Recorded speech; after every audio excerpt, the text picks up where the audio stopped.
Olá, amigas, amigos do Despertando Mulheres. Hoje nós estamos com mais um programa aqui do nosso estúdio de vidro do Shopping Total. E eu recebo hoje com muita alegria a Beth Colombo, que vai estar falando conosco sobre muitos temas. Mas vamos ouvir um pouco sobre política, sim, ela que é uma mulher da política, da vida pública. Vamos ouvir também um pouco da trajetória da Beth na vida pública, em Canoas, no estado e por aí afora. E vamos falar principalmente, né, Beth, do Outubro Rosa. A Beth, que é uma mulher inspiradora, não só na vida pública, na política, mas inspiradora também na sua vida pessoal. Ela que está superando aí uma história que você vai ficar sabendo daqui a pouco mais, porque ela vai estar falando comigo e com você. E lembrando que o nosso programa ele tem o apoio do Shopping Total, presente a cada momento, e de Móveis do Bem, móveis para a vida toda. Siga lá, @Móveis do Bem. O nosso programa tem a direção geral de Fabiano Brasil, auxiliar de direção Thaisa, produção Andréia Fioravante e na nossa assistência técnica Roberto Salatino. Então, Beth, a tua saudação para as nossas amigas que já estão aí na audiência, as amigas que vão estar aí também assistindo o programa gravado, a tua saudação e já antecipa um pouquinho mais do que eu falei sobre o que estaremos conversando nessa noite. Boa noite, Andréia, boa noite às mulheres, às amigas que estarão nos acompanhando. e dizer que é uma alegria poder estar mais uma vez conversando contigo, e hoje aqui no Shopping Total, onde eu também tive a oportunidade de voltar ao Shopping Total, embora a gente seja da grande Porto Alegre, mas Canoas acaba absorvendo muito tempo e ficamos por lá.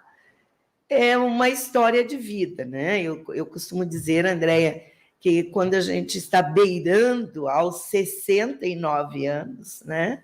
Beirando significa assim, logo, agora dia 25 Olha só, e não outubro, parece, Beth. Mas já tem uma vida, né? Tem uma vida profissional, tem uma vida pessoal, e eu escolhi ter uma vida bem dinâmica, né?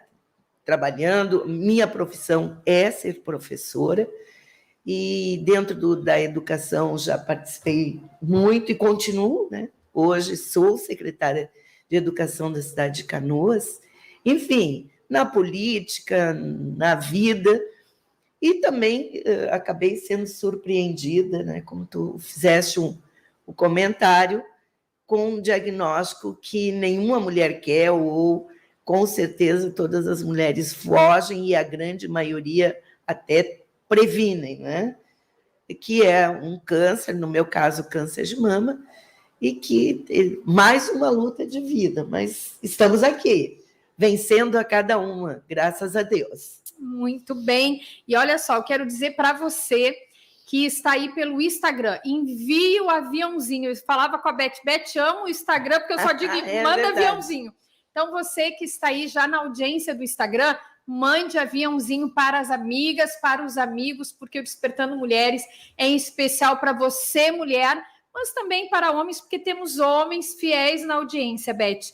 Então, eu estou aqui, encaminhando alguns aviãozinhos, e eu quero que você também esteja encaminhando aí, vá no seu Instagram, envia o aviãozinho, vai no seu Facebook, também compartilha o link, porque nós vamos estar falando de temas que vão inspirar você, mulher, que vão te orientar, que vão, de uma forma ou de outra, contribuir com a sua vida e com a vida da sua família, porque quando um problema profissional, um problema político, um problema social, um problema de saúde afeta a mulher da casa, afeta toda a casa. Hoje verdade. Nós compartilhamos as nossas responsabilidades em casa, com o marido, com o companheiro, mas mesmo assim sabemos que a mulher é, sim, a administradora da casa, a harmonizadora do lar. Então, quando algo não vai bem contigo, minha amiga, não vai bem com a tua família toda. Eu estou aqui concluindo aqui, estou mandando aqui para algumas amigas em comum aqui, minha e também da Beth, e quero que você faça o mesmo aí. Ok. Beth, então conta um pouco para nós, né? A gente já deu aqui umas pinceladas, tu já fosse diretora de escola, tu já fosse secretária de saúde, secretária de educação, vice-prefeita de Canoas, está secretária de educação novamente. E olha só, minhas amigas, olha que mulher valente. Não é de qualquer cidade. É da maior cidade da região metropolitana, Canoas, e, se não me engano, a quarta maior cidade do estado, né? Então, não é qualquer cidade. Sabemos que cidades pequenas ou grandes costumam ter os mesmos problemas, mas uma cidade do tamanho de Canoas pode ter os mesmos problemas de uma cidade pequena, menor, contudo, em volume bem maior. Intensidade bem maior. Então, conta um pouco para nós dessa tua trajetória profissional, Beth. Tu disse beirando 69, né? Beirando, bem pertinho do 69. Iniciei cedo, iniciei minha trajetória muito jovem e concurso público, logo que me formei também. Então, fiz um concurso público na Prefeitura de Canoas para professora, sala de aula. Estive em sala de aulas 6 anos. Foi pouco, muito pouco, contando que eu tenho colegas da minha época que se aposentaram na sala de aula, né? Que não foi meu caso. Eu sempre alfabetizei, foi uma escolha minha, duas escolhas que eu fiz no magistério: alfabetizar e trabalhar com inclusão. Foram os dois segmentos da questão de sala de aula, mesmo quando não estava em sala de aula, como secretária de educação, sempre preocupada, inclusive com a inclusão. Mas, assim, fui trabalhando, sendo professora, alfabetizando, mas sempre envolvida também com outros temas da cidade, né? Especialmente a política. A política também andou muito próximo, sempre muito próximo, né? E em função também da política, da minha cidade, por um período ter sido uma cidade onde nós tivemos o período aquele período do regime, né? Que disseram regime militar, enfim. Nossa cidade era área de segurança. E aí os prefeitos eram indicados pelos governadores, né? E neste tempo, então, a gente tinha o convite, alguns tinham os convites, para ir dentro da Secretaria de Educação, coisa que eu fui convidada. Eu fui convidada, então, aos 27 anos, eu já estava assumindo a direção de uma escola lá na cidade. E aí, é muito difícil tu retroceder, né, Andréia? Fui diretora de escola, de diretora de escola fui para diretora de departamento aí dentro da Secretaria de Educação, e daí acabei sendo secretária de Educação muito jovem. Fez uma caminhada. Uma caminhada. E aí essa caminhada é uma caminhada de vai e vem, né? É uma caminhada de vai e vem. Mas quando eu falei da inclusão, é importante dizer que antes de fazer o concurso para a escola pública de Canoas, eu atuava numa escola de educação especial, que chama-se, né, Instituto Pestalozzi, e na época chamava-se Escola, né, de Educação Especial, que não é nada mais, nada menos do que uma escola que trabalha com inclusão das mais variadas, né, síndromes e, enfim, deficiências. Foi uma boa caminhada, foi lindo, e que me inspirou para quando chegasse, e foi assim, nas escolas públicas, ter esse olhar, né? Hoje, graças a Deus, já esse tema é muito bem tratado, e não significa que já fizemos tudo, tem muita coisa para ser feita, mas não existe mais aquela exclusão, o preconceito com um aluno de síndrome de Down, um aluno com uma deficiência intelectual, o autista, que nem se tinha, né, essa informação. Sim, não era identificado dessa forma. Não identificava. Né? O autista, me parece que é uma das questões mais delicadas para a época, porque eles eram rotulados como teimosos, implicantes, maníacos, né? E não se sabia que eram sintomas do espectro, né? Então, isso tudo, assim, parece uma grande confusão, mas, a verdade, é uma vida trabalhada, uma vida que me levou, né, a ter várias experiências. E Beth, tu falando, né, sobre inclusão, e agora eu trazendo a memória aqui, que em Canoas tem uma instituição com 40 anos de idade, eu acho, que trata das questões das altas habilidades, as crianças, jovens, adultos com altas habilidades e superdotação. E tu falando sobre o autismo, naquela época, né, rotulados dessa forma. Daí tu imagina, desde 1923, 24, eu estava num evento na Câmara aqui de Vereadores com o vereador Medina, o Vani Medina, né? Que ele tem uma lei que trata da inclusão, sim, das altas habilidades, superdotação, e até trouxe ele, mais a Alexandra, que é a presidente da Associação Estadual, né? E a gente falando da dificuldade hoje de se identificar, de se reconhecer, porque também são rotulados.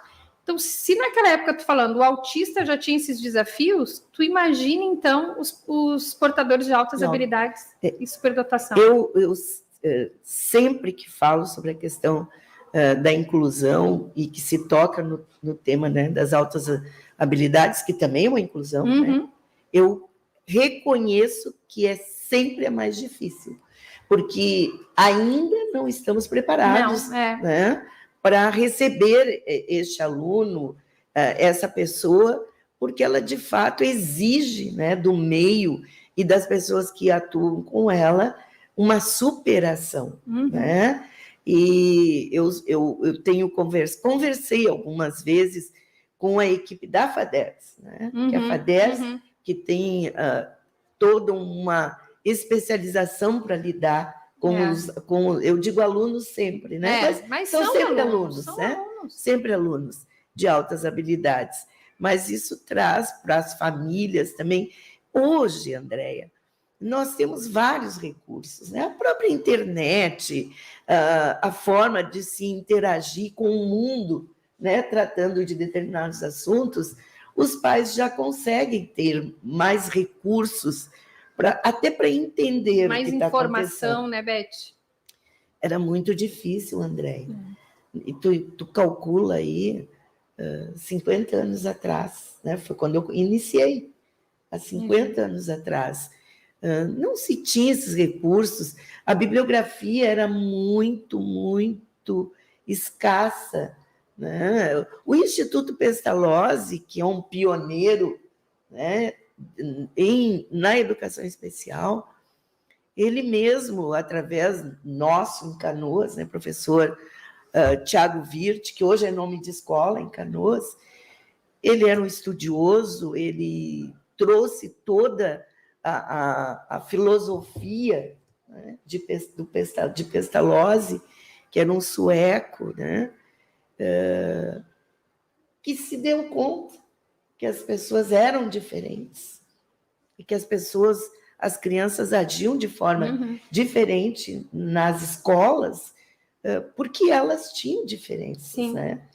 E nós fomos para dentro do Instituto Pestalozzi, eu mesma, e a Luísa, que está aqui nos acompanhando também. A Luísa, que está aqui conosco, aqui no estúdio, também era da equipe.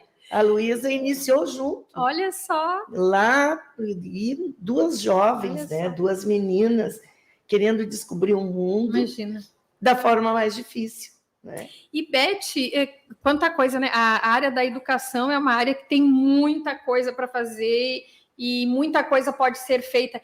E a saúde, né, Beth? Tu passasse pela saúde, diretora, secretária de saúde, a saúde é uma área que eu amo também. E esse desafio aí da saúde, Beth? Olha, Andréia, a minha entrada na saúde, eu cheguei na saúde como coordenadora de saúde pública, né? Eu mexia com a equipe da saúde, com as coordenadoras da atenção básica, eu dizia, olha, eu só consigo diferenciar um termômetro de um giz porque eu tenho filhos pequenos. Gostei de diferenciar o termômetro de um giz. De um giz, porque eu tenho filhos pequenos e tinha que medir a temperatura, né? Mas dizendo isso, o que eu queria dizer? Eu estou chegando porque uma proposta diferenciada de um prefeito que chamou para ser secretário de saúde um arquiteto e uma professora para ser coordenadora de saúde pública. E o Departamento de Saúde Pública em Canoas estava sendo, naquele governo, né, criado por lei, porque até então tudo era saúde, enfim. E aí me chamaram, então, para fazer isso. E por quê? Em função de uma experiência minha de gestão, né, na educação. Então, eu fui para lá, brincava, dizia isso para as coordenadoras. Teve uma que disse para mim, não, então faz assim, fica comigo hoje à tarde que eu vou te mostrar o que é um estetoscópio, o que é um esfigmo. E eu disse, que bom, então faça isso porque vou conseguir saber um pouco mais. E de fato, foi assim. Mas o que precisava? Se tu me permite, Beth, porque eu amo a saúde, né? Não consigo ficar quieta, mas se tu me permite, tu falasse, colocou um secretário que era um arquiteto, uma coordenadora que seria uma diretora em algumas prefeituras, né? Na nomenclatura professora. Eu, quando eu estive diretora de hospital, que eu era que nem tu, eu só sabia, vamos dizer, diferenciar a caneta, no meu caso, advogada, eu só sabia diferenciar a caneta do termômetro, porque também tinha filho em casa. Mas eu penso assim, ó, eu fui diretora de saúde, também passei por um período como secretária de saúde, mas o que eu sempre dizia no hospital? Que médico não entende de saúde, o médico entende de doença, porque nós tínhamos um secretário que era médico e a saúde pública do nosso município, com relação aos índices de mortalidade infantil, era o pior dos 42 municípios da nossa coordenadoria. Então, eu digo, o médico entende de doença, quem entende de saúde pública é um gestor que precisa fazer saúde pública e administrar. Então, eu dizia assim, ó, a saúde ela vai funcionar no município se o gestor público tiver vontade política e se os trabalhadores da saúde tiverem boa vontade. Então, eu trago muito isso para mim, né? Só para eu poder também aqui falar como que eu penso da saúde. Mas é real. E essa era a linha de pensamento do prefeito na época. Ele dizia, o médico, ele cuida do paciente, ele cuida da doença, né? Ele entende e deve entender de todos os recursos de medicamentos, exames, enfim. Mas ele não tem que fazer a gestão. A gestão é diferente. A gestão é outra coisa. Né? E tu vai fazer. Vamos lá, vamos fazer. E fizemos. Fizemos bem, graças a Deus, com resultados altamente positivos. Foi o governo mais bem, até a época, mais bem avaliado na área da saúde, e ser bem avaliado por um gestor na área da saúde, tu sabe bem que já é um grande feito. Né? E nós conseguimos, ampliando a rede de postos, na época chamava-se postos de saúde. Hoje, né, unidades de saúde, as UBSs. Mas fomos bem, deixamos um legado. Né? E este legado que ficou e que as pessoas reconheciam na cidade me acompanhou por muito tempo. Por muito tempo, as pessoas diziam, olha, a dona Beth é professora, mas é da área da saúde. Então, assim me viam dentro de Canoas. Né? E aí, depois, eu fui parar como secretária de saúde.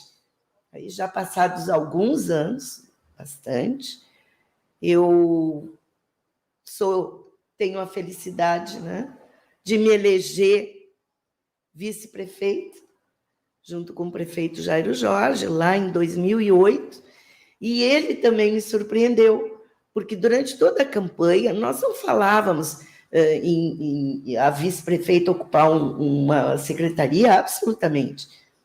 Aliás, falávamos que nós tínhamos que nos eleger, tinha que buscar o voto. Primeiro se elege, depois se vê, né? E eu lembro bem que, depois de eleitos, eu fui numa reunião em que ele estava, então, já organizando o gabinete, retornando para o prédio da prefeitura, que há muito tempo antes da nossa chegada, o gabinete do prefeito tinha sido deslocado para um outro espaço. Enfim, e aí me mostrando uma planta, como é que seria, e eu fiquei olhando, mas não aparecia gabinete de vice-prefeito. Eu disse, ai, será que eu não vou ter um espaço para mim? Não vou participar do governo. E aí eu disse, olha, eu não vejo aí um gabinete, uma sala, eu vou ter que ter uma mesa, né? E ele disse, sim, na reforma toda, aqui será o gabinete da vice-prefeita. Mas tu não vais ocupar muito esse gabinete. Por quê? Ele disse, porque tu vai ser secretária de saúde. Ai, que bom! Que bom que tu me avisou agora depois de eleita, né? Não tem como recuar. E foi também uma grande experiência. Porque é um grande desafio, né, Beth? A área da saúde, né? A gente sempre fala que as pessoas não batem na porta do governador, na porta do presidente, bate na porta do prefeito. É a mais e próxima. Quando é saúde e assistência social, eles vão na porta do secretário, da secretária, na porta do prefeito, e é ali, as coisas acontecem ali, né? Tu sabe, Andréia, que já passaram, né? Eu fui secretária de saúde de 2009 a 2012. E aí, de 2013 a 2016, eu fui só, né? Não, fui vice-prefeita, e eu não ocupei nenhuma secretaria, né? Que ser vice-prefeito de uma cidade como Canoas não é só, não. É muita coisa.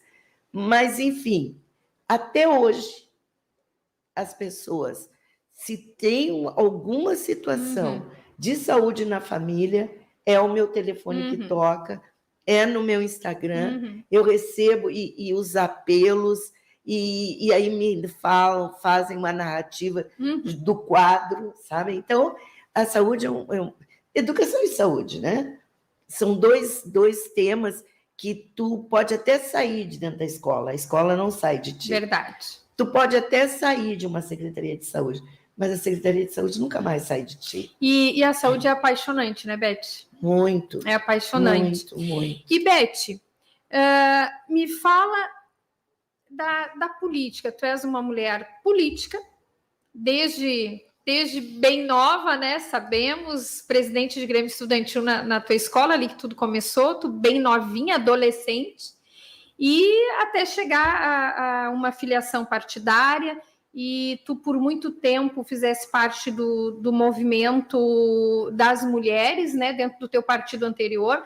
Hoje tu estás no Republicanos e tu é também, só que não é presidente, é secretária, né, secretária estadual. Me fala desse teu movimento com as mulheres aí, fala um pouco para nós. A política é aquilo que eu disse, né? A política ela acompanhou a minha trajetória paralelo com a educação e a minha vida profissional. Foi uma escolha que eu fiz. Segundo a minha mãe, eu sou herdeira da veia política do pai dela. Que, imagina, meu avô, se fosse vivo hoje, acho que teria uns 200 anos. Porque a minha mãe é a filha mais moça e tem 91, num time de 11, então tu imagina. Né? Então, segundo a minha mãe, meu avô foi farroupilha, né? Foi lá da Revolução. E sim, a política, ela sempre me atraiu. Ela me atraiu através do meu pai. Porque o meu pai, eu sou filha única, Andréia. Eu não tenho irmãos.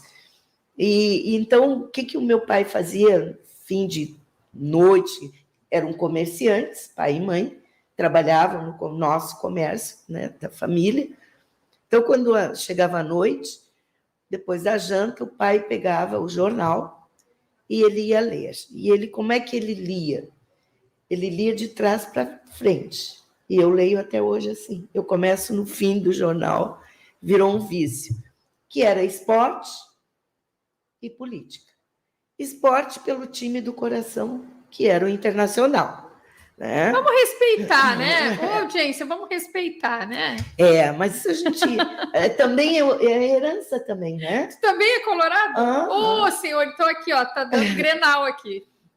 Mas é uma herança. Alguém nos influenciou a chegar ali, né? É verdade. E o meu pai sempre foi meu grande herói. E na política. Só que esses dois temas, Andréia, ele não podia, segundo ele, na época, tu dá um desconto aí, né? Falar dentro do comércio dele. Porque naquela época não se tinha cliente, se tinha freguês.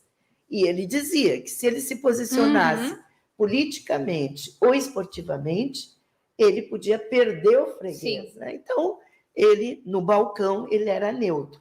Mas dentro de casa, ele me apontava as intenções e aí meu pai tinha argumentos Ele me dizia, por que isso? Uhum. Né? E por que não isso?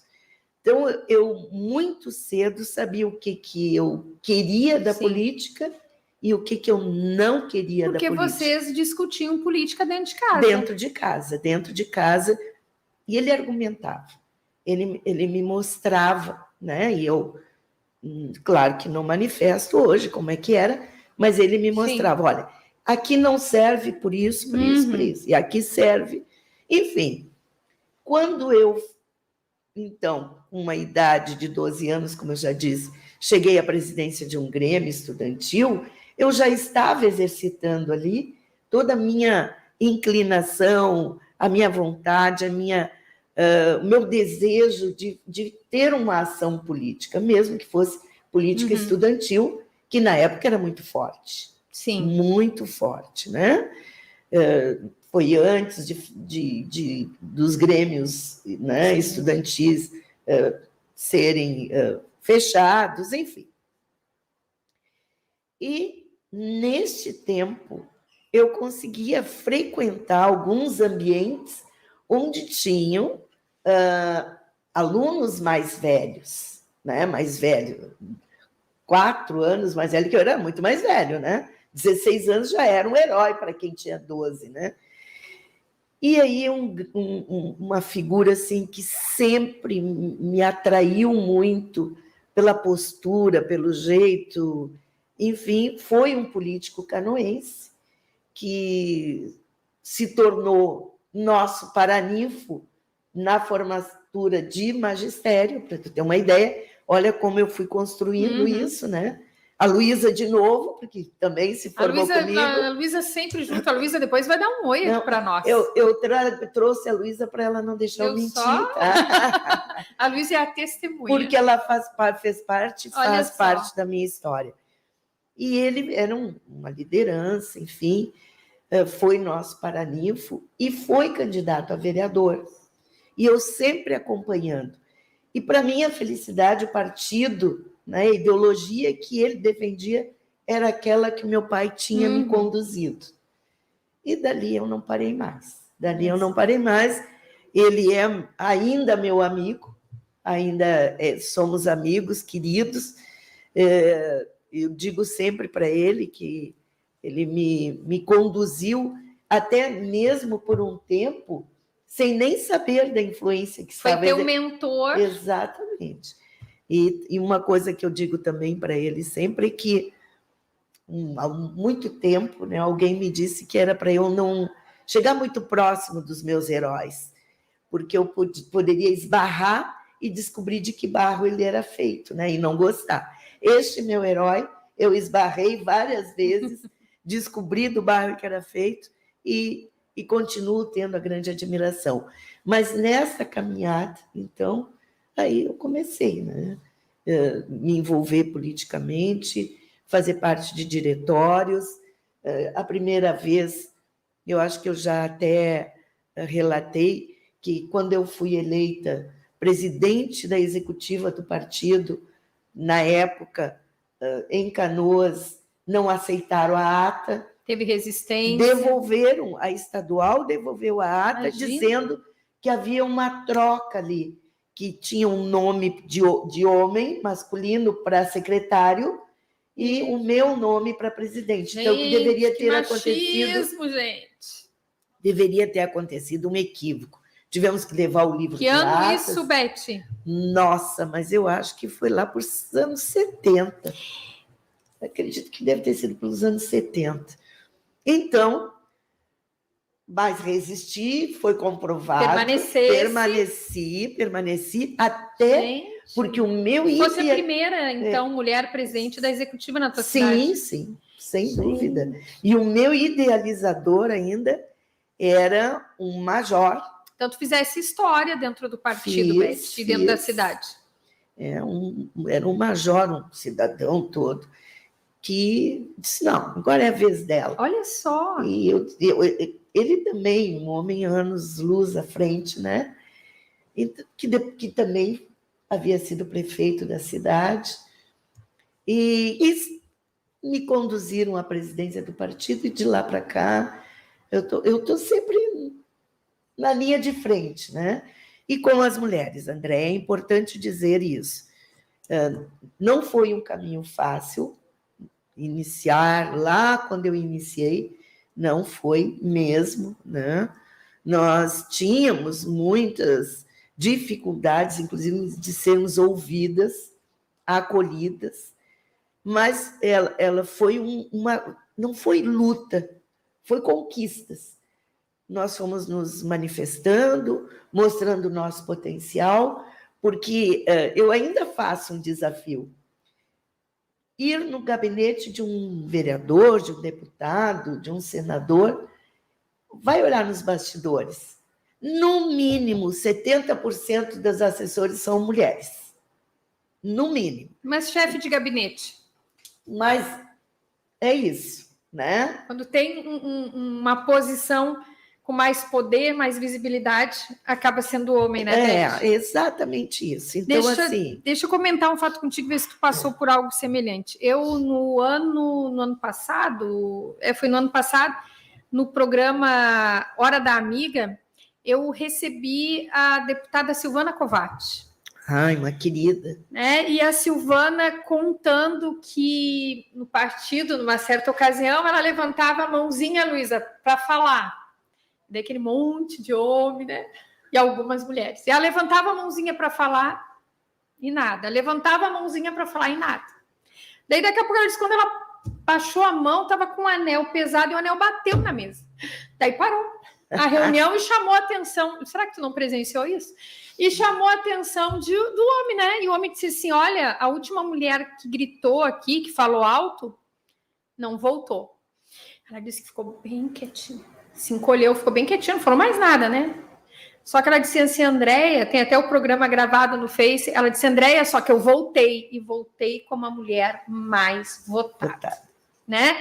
Então, é o que tu falasse agora, não é que fossem lutas, né? Foram conquistas, desafios que a gente vai vencendo. Não sei se tu passou por algo assim, dessa natureza semelhante, né? Não, André. Tu sabe, assim, eu tenho que ser muito sincera, né? Eu nunca tive esse tipo de comportamento comigo na minha cidade. Sim. Na minha cidade. Eu vivi situações de muito desconforto quando, aí sim, já presidente estadual das mulheres, né, do partido, ter que participar de reuniões de executivas, e sim, presidentes, isso no interior. No interior, né, Beth? Presidentes, quando eu ia me manifestar, me dá umas olhadas assim. Tipo, chega, já falou, deu, fala pouco. Tu vai insistir em falar. Tive situações que, olha, dá para escrever um livro. Eu participei de uma situação... Escreva, Beth! Eu acho que sim. Tu tá... Olha só, a audiência, eu ainda não falei com a audiência, mas eu digo sempre para elas assim, ó, anotem. E eu tô sempre com a canetinha, eu vou anotando, né? Vou anotar, Beth.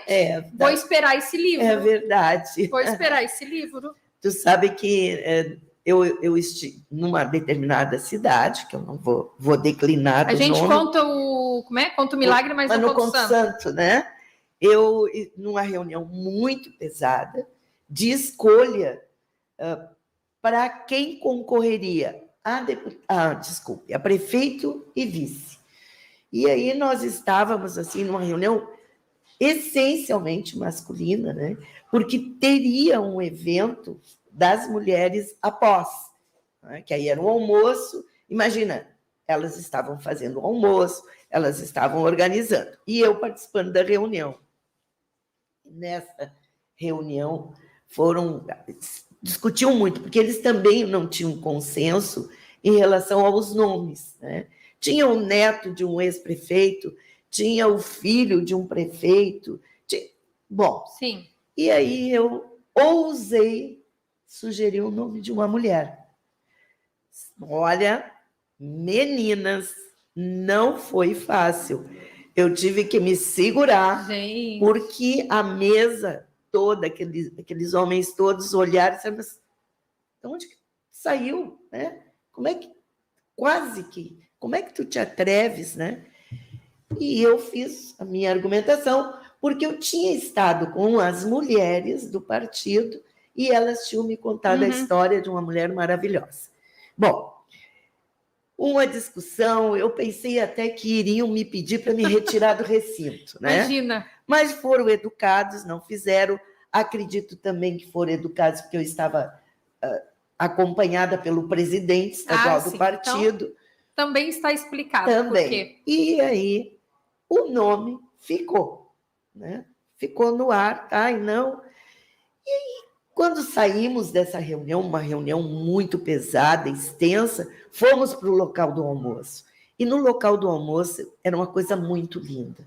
Era muito lindo, tu sabe? E eu lembro que, inclusive, a deputada Silvana Kovács estava junto. Ela não era, ela era esposa de deputado na época, né? E esposa do Wilson Kovács. Mas assim, as mulheres chegavam com balaios de frutas para sobremesa. Era uma coisa muito linda e que eu lembro até hoje com muito carinho. Almoçamos e durante o almoço eu fui pegando elas e dizendo, olha, eu na reunião falei do nome da candidata e vamos lá, e vamos lá, e vamos lá. Tá bem.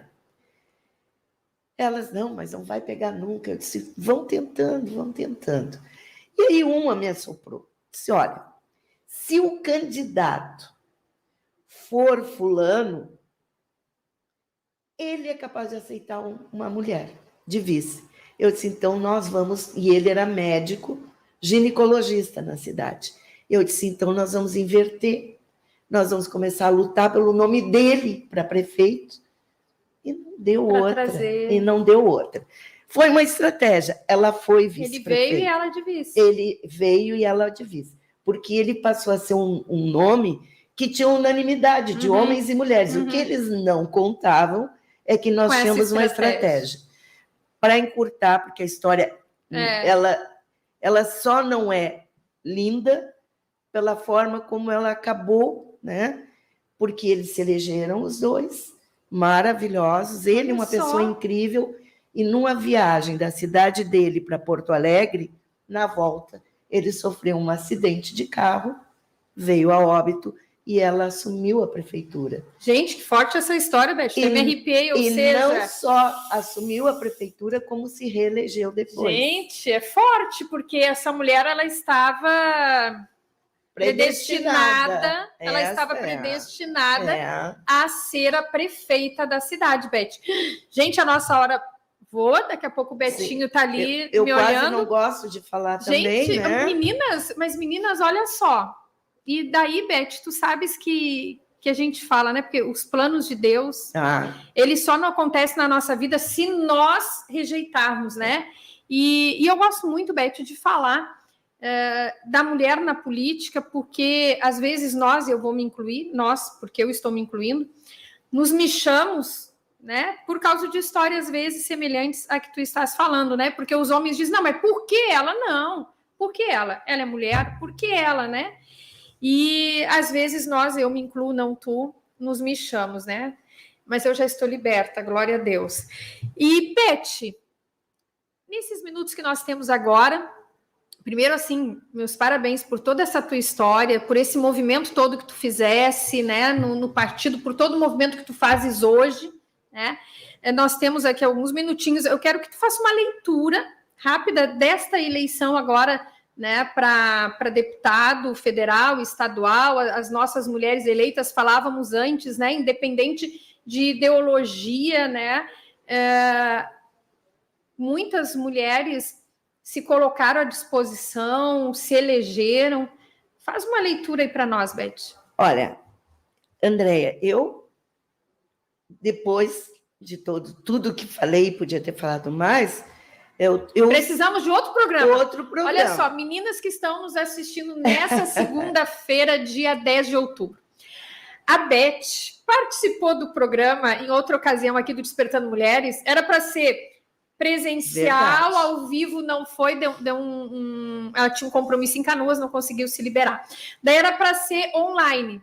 e daí deu probleminha no nosso online. E daí foi por telefone. Foi assim, ó, meninas, eu aqui no telefone com a Beth. E hoje ela está aqui, mas olha, eu já vou pré-agendar com a Beth para a gente contar essas histórias, depois da eleição agora, do segundo turno, contar essas histórias aí desse livro que ela vai começar a escrever, eu tenho certeza. Mas, olha, então assim, troquei de partido, e quando a gente diz assim, troquei de partido, parece, mas como assim, né? Depois de 48 anos filiada num partido, né, entendi que já era um momento que eu já havia feito o que tinha que fazer naquele e fui convidada e fui muito feliz para outro partido, que é onde eu estou hoje, e me sinto muito gratificada por isso. E onde estamos não é presidente, sou secretária estadual das mulheres aqui no estado do Rio Grande do Sul. E vivi as últimas eleições, então, liderando, conversando. Tenho uma equipe maravilhosa na nossa executiva de mulheres, todas muito motivadas. Existe uma motivação para que a gente faça mais. E tivemos, assim, vitórias consecutivas, né? Vou falar, assim, das mais recentes. 2018, elegemos a primeira mulher deputada estadual, que foi a deputada Fran Somenzi, né? Bom, já foi uma vitória. Depois veio a eleição de 2020 e elegemos a primeira prefeita do partido. Então, a nossa prefeita, Gisele de Maratá.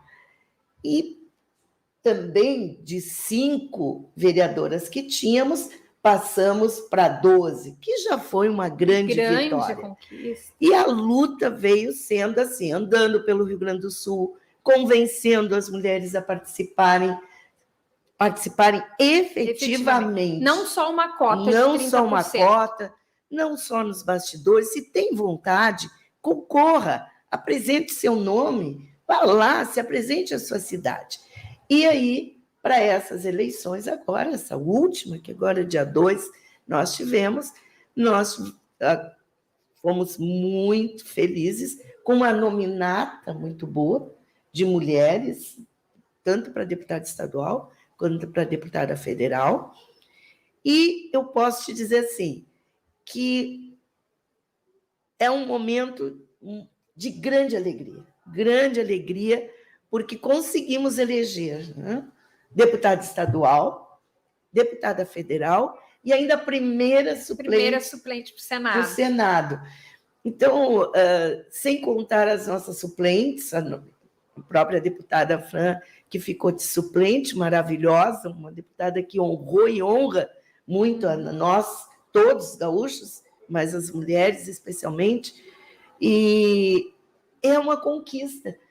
E são as pessoas que estão nos ouvindo, mas festejando uma prefeita, sim, mas não tinha nenhuma. Não tinha nenhuma. Festejando uma deputada, sim.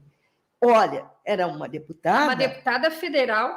E uma estadual, né? Agora. Então, eu vejo que cada partido, né, independente da sigla partidária, mas quando conquista-se, amigas, um partido político, né, um agrupamento de pessoas com a mesma visão ali, questão ideológica, enfim. É um grande desafio conquistar as mulheres para que elas concorram, porque geralmente é só para cumprir uma cota, né? Geralmente é assim. Conscientizar os homens das municipais, os líderes das municipais, das executivas, enfim, das comissões, convencer as mulheres e depois vencer na urna. É um grande desafio, né, Beth? Então, quando se conquista, é uma grande alegria, e todas as demais deputadas que se elegeram, independente, eu falava com a vereadora Dayana, que se elegeu deputada federal, não é da minha ideologia, não sou do partido dela, não comungo da ideologia partidária dela, né? Mas eu mandei mensagem para ela no dia da eleição e eu mandei a mensagem, me emocionei, quase chorei, quer dizer, chorei. Eu disse, vereadora, não temos nada a ver ideologicamente, mas eu estou feliz por ti, primeira mulher negra do Rio Grande do Sul eleita deputada federal. Enfim, nosso tempo esgotando, mas eu sei que o Betinho vai dar mais minutos para nós. Por quê? Porque eu quero que tu fale muito claramente com as mulheres, Beth, principalmente nesse mês aqui de outubro, aonde nós focamos, enfatizamos mais na prevenção, no cuidado com relação ao câncer de mama. Tu está há algum tempo enfrentando, superando, né? Fez o tratamento, a importância da família contigo, dos amigos, a importância de fazer o tratamento, né? Então, eu quero que tu fale para nós, mulheres, quanto a isso. Olha, te agradecer, Andréia, mais uma vez por essa oportunidade, porque o câncer, né? Eu sempre digo isso. A minha mãe, até eu ter o diagnóstico de câncer, ela não falava câncer. A palavra câncer era proibida. Ela dizia aquela doença, né? Eu sou uma mulher que sempre fiz os meus preventivos. Eu sempre tive muito cuidado com a minha saúde e tanto que durante a pandemia mesmo eu fiz os meus exames, fiz a minha revisão. Então, quando chegou em 2021, entre maio e junho sempre é o período que eu faço. Junho de 2021, fiz os meus exames e para cumprir tabela, porque sempre é assim, eu vou lá, revejo o meu médico, mostro os exames e tchau, daqui a um ano eu volto, né? Sim. E pensei que seria assim e fui surpreendida já na eco mamária. Eu fui surpreendida quando a médica disse, olha, eu estou vendo uma coisa aqui que não gostei. E daquele não gostei, a coisa se desencadeou para uma série de exames, e aí já uma biópsia e a confirmação de que eu estava com câncer. Quando cheguei no mastologista, ele recebeu todos os exames e me disse, a senhora está com câncer. Não é fácil receber essa notícia, né? Não é fácil alguém, um médico que está na tua frente, dizer de forma que parece fria, mas hoje eu sei que não, é realista, até para a gente se dar conta da gravidade e ir buscar o tratamento. E de lá para cá, então, eu passei por todas as etapas. São muitos exames investigativos, são muitos exames preparatórios, foram 16 quimioterapias, sessões de quimioterapia. As sessões de quimioterapia não são agradáveis, não, muito pelo contrário, elas judiam muito, né? Depois veio a cirurgia, porque quando eu imaginava que era uma situação, ela era bem mais complicada, porque aí já estava na axila, já era a mama direita, já estava na axila, e também havia uma suspeita que era calcificações na mama esquerda, e entendeu-se, então, que tinha que fazer a cirurgia nas duas mamas e axila. Por que eu estou dizendo isso? Porque eu sei que dói, eu sei que abate, eu sei que dá vontade de não sair da poltrona, eu sei que dá vontade de não tirar o pijama, eu sei que a comida não tem sabor, eu sei que tu só consegue saber o que é doce e o que é salgado, o resto tu não sabe, mas eu sei que a gente pode vencer acreditando. Eu sei, hoje posso dizer com muita tranquilidade, que tudo que eu senti não foi a doença que fez, foi o caminho da cura. Porque o tratamento é muito forte. As medicações, as drogas que a gente tem que usar para se curar, elas combatem, inclusive, a tua imunidade, né? Uhum. Porque ela não escolhe só a célula doente, ela vai lá e vai derrubando tudo. Claro que a doente vai esmurecendo e acabando. E tu exercitasse muito a tua fé nesse período. Sempre. Eu jamais perguntei para Deus por que eu. Nunca. Eu nunca disse isso, oh meu Deus, por que eu? Sim, porque senão eu teria que perguntar por que eu tenho filhos maravilhosos, sim, pais maravilhosos, netos, marido, família, amigos, a oportunidade de ter uma trajetória de vida de tantas conquistas. Então, não. Eu acredito que ele tivesse para mim uma missão. E a missão que eu acredito, e eu tenho comprovado isso, Andréia, é que chegou um momento que eu entendi, claro que conversando com amigos e muitos até me orientando, que eu tinha que divulgar isso, divulgar mais, falar nas minhas redes, fazer vídeos, porque eu dizia, olha, se tu está vivendo o que eu estou vivendo agora, ou vai começar, olha para mim, te dá conta que é possível. E assim eu fui falando. E eu tenho retorno de muitas mulheres. E são depoimentos que me emocionam o tempo todo. Porque tem mulher que diz para mim, Beth, quando tu disse que tu estava saindo da cirurgia, eu estava entrando. Olha só. Quando tu disse que tomou a surpresa, porque era um diagnóstico, o meu também foi. E uma fortalece a outra, né, Beth? Fortalece a outra. No dia que tu disse que aquela dor, aquele desânimo que tu estava sentindo não era da doença, era da cura, eu estava pensando que era da doença. E tu me ensinou que não, que era da cura. Então, Andréia, essa é a minha missão. Eu tenho certeza que Deus já me usou já para muita coisa. Né?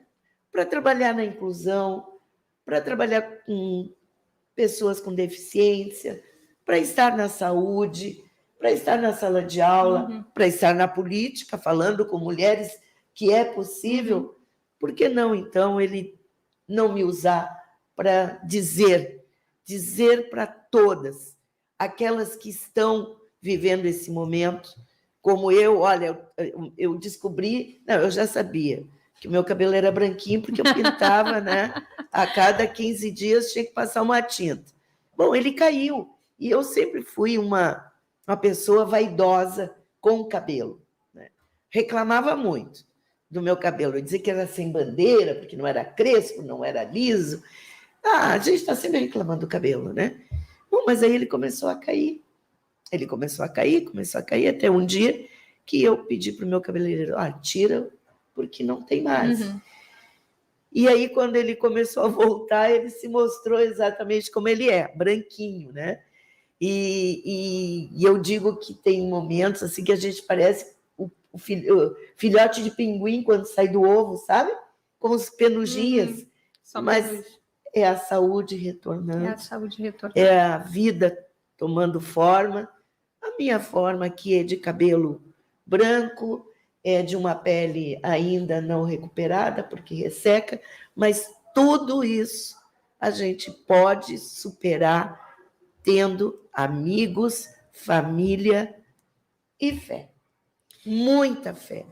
Muita fé. Acreditar que Deus jamais vai te apresentar. Beth, algo muito importante, eu recebia algumas notícias tuas, né? Às vezes eu falava, até mesmo com o deputado Carlos Gomes, às vezes eu falava e a Beth, né? E ele dava uns retornos. E o quanto é importante, né? O que tu falasse agora, a fé, a família, os amigos, isso é a base. Ontem eu falava ainda sobre isso, é a base aqui, né? Deus que te mantém vivo, os amigos que te mantêm em pé. E o quanto é importante se manter ativa, né, Beth? Porque, que nem tu falasse, tem dias que não dá vontade de tirar o pijama, não dá vontade de levantar, não dá vontade de sair de casa, mas o quanto é importante ter fé para acreditar no dia de amanhã e o quanto é importante, amigas, se manter viva, ativa, com projetos, com ações, com trabalho, né, dentro das condições do momento, mas se manter assim, por quê? Porque você vai ter um porquê para você levantar, um porquê para você insistir, né? O porquê pode ser um projeto, o porquê pode ser político, o porquê é o marido, os filhos, enfim. Amigas, passamos aqui um tempo, mas por um motivo justo. Beth, te agradeço muito por ter estado aqui conosco, por compartilhar conosco muito da tua vida. Luísa, vem aqui rapidinho, Luísa, enquanto eu vou encerrando para o pessoal te ver, né? E, amigas, estaremos aqui novamente segunda-feira, às 20 horas, Continue nos acompanhando o programa Despertando Mulheres, nosso programa que tem o apoio do Shopping Total presente a cada momento, de Móveis do Bem, móveis para a vida toda. Siga lá, @Móveis do Bem. Também se inscreva no canal do YouTube do Power Stream. Também me siga lá no Instagram, @Andrea.Fioravante. Seja muito bem-vinda, Luísa. E, minha amiga, como que te encontra no Instagram? Como diz Guri de Uruguaiana, como é que te persegue lá no Instagram? É só procurar a Beth Colombo. Beth Colombo. Beth Colombo, do Instagram, no Face e na vida. Estando por aí. Luísa, dá uma boa noite aí, Luísa. Dá um oi. Boa noite, muito especial. Amei o programa. A Beth influencia a gente. Inspira e influencia. Minhas amigas, meus amigos, uma boa noite. Deus abençoe. Continue mandando aviãozinho, continua compartilhando o link. E estamos juntas e juntos na próxima segunda, às 20 horas. Até!